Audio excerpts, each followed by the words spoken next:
you bit. Lord, Lord, Lord. Someone's coming up in here on me. Good gracious alive. Oh, let's put it in the boat real fast. That's what you do when you when somebody's coming up on you. You don't want them to see it. Nope, I ain't biting today. I ain't caught nothing. True.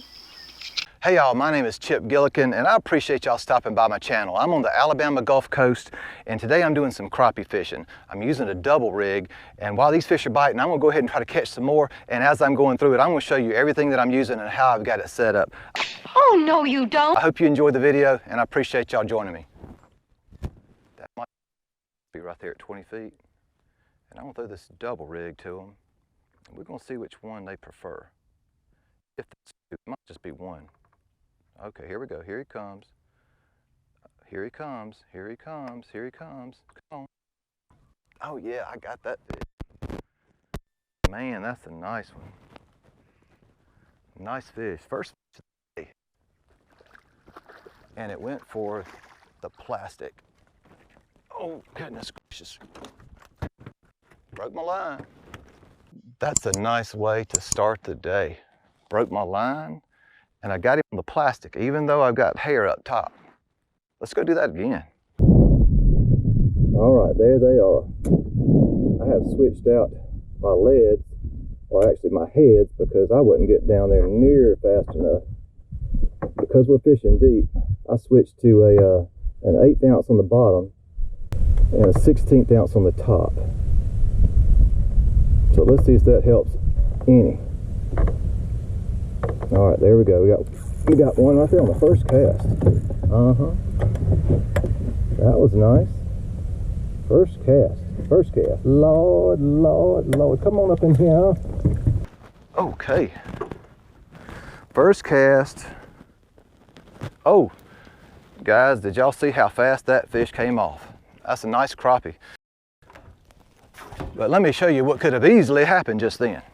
I came real close to grabbing it here. Had I almost got here with my rod bent over like this, that fish could have come off and I would have had 2 opportunities to get one of these 2 hooks in my hand. So be careful. That could have been bad. Hey y'all, let me take just a minute just to tell you how I've got this rigged up. I'm using a double rig, which means you've got one jig on the bottom. It could be hair, it could be plastic, it could be a shiner or a minnow. And then I've got another one up here. And so as you can tell, I've got this one tied off to my main line. And I want to show you how I do that. The one thing that you want to make sure of is whatever you got on bottom is heavier than the one on top. So if you're using an 1/8 ounce, then here you might want to use a 32nd or a 16th. So always make sure this one is heavier, because when you throw it in the water, what will happen if this one is heavier, it will go down first and this one's going to swing around your main line and it causes a big old mess. And you don't want to be dealing with that when you're catching fish. So let me show you real quick the way I've made that other knot above my bottom bait. So I'm going to use my anchor rope because it's a little bit thicker and a little bit easier to see. So just imagine this is my bottom jig. So what I'm going to do is I'm going to come up, and this is more, but I'm going to come up 12 to 15 inches, and then I'm going to just pinch off some line. So let's say about this much, okay? Now all you're going to do is you're going to wrap around, and you're going to wrap it around again, and then you're going to pull it. On monofilament or braid, you might want to do this 4 or 5 times. So now what I've got is I've got my main line here, I've got my bottom jig here, and I'm going to take this loop and I'm going to put it through the eye of my jig head and wrap it around the hook. And that's all you got to do. We're going to see if he is in the mood, or she. Coming down to you. There you go. I'm gonna come right across the top of this fish's head. Okay, I got his attention. Now it's coming. Now I got him. Oh, Lord, Lord. I got this fish. Not a big one, but it counts. All right, taking a big chance here. Gilligan wouldn't do a thing like that. That's a nice fish. Good eater size anyway.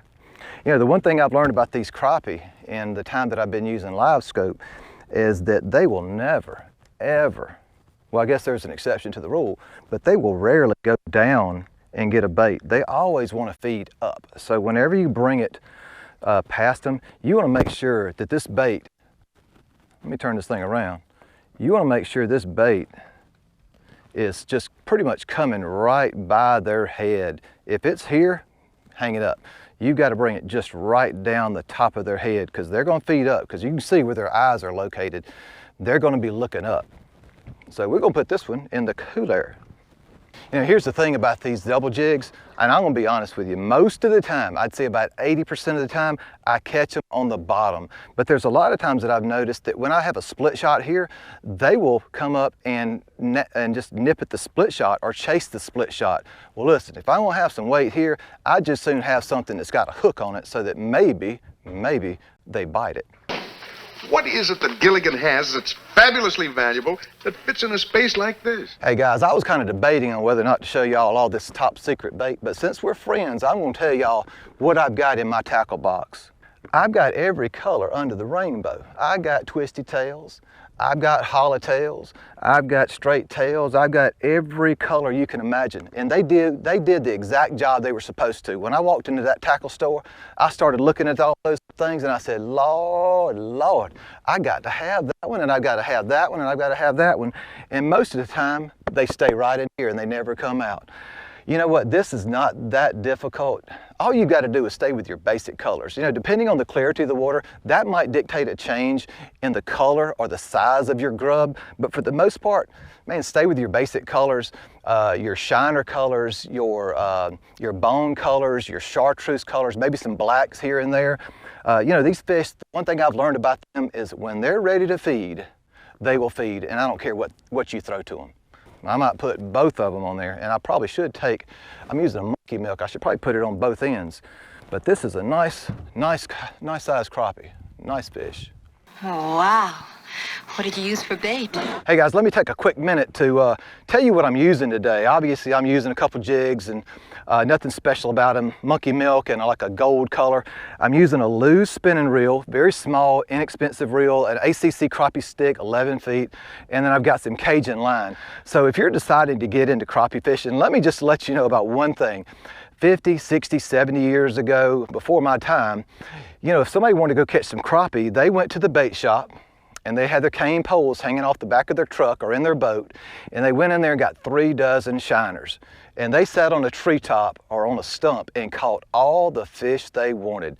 So if you want to get into crappie fishing, just go basic. It's not that difficult to learn and do, and it shouldn't be that expensive.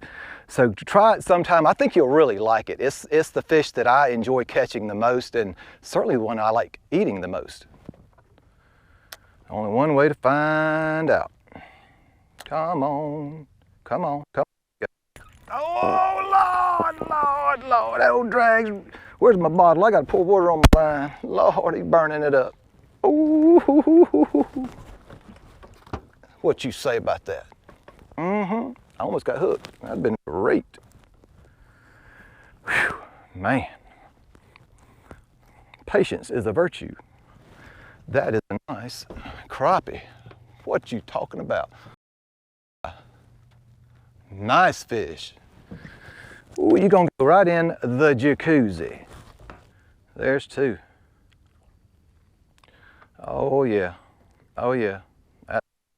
Right there, right there. Come on, y'all, bite. One of y'all bite, one of y'all bite. Come on, come on. Oh Lord, down goes Frazier, down goes Frazier. Oh, what you got?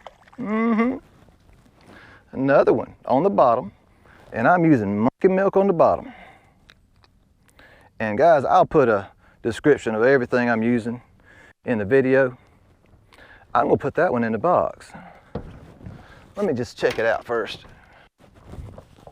I don't care about keeping fish that are under 9 inches. This one is, this is 10.5 inches. The thing about a 9-inch fish, when you fillet them with an electric knife, a lot of times you just go slam through them. So I always put them back. Oh my goodness gracious. Of crappie right there.